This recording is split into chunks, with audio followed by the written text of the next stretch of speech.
You have seen on the previous slides, there are two types of rotation, the orthogonal rotation and the oblique rotation.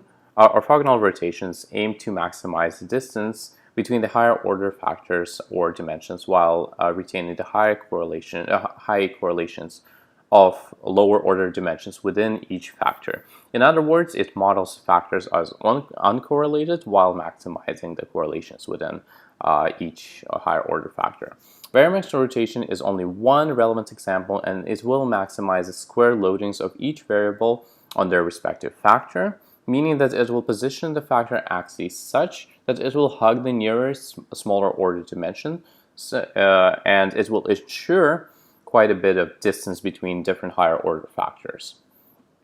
The second class of rotations is oblique rotations. Oblique rotations often have a different structure as they allow the factors to correlate with each other. So the axes can be moved closer to each other. For example, Promax is one of these rotations, which makes its goal to maximize the variance explained by the factor structure. So if you think about the entire correlation matrix, some dimensions might load on several factors. So factor 1 and factor 2 can both describe the nonverbal skills that an individual has.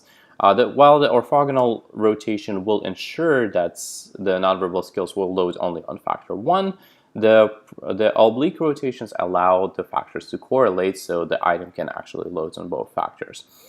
So in this case, if the measurement can be described by both factors, the information is going to be modeled in the factor loadings and as well in the correlations between different factors.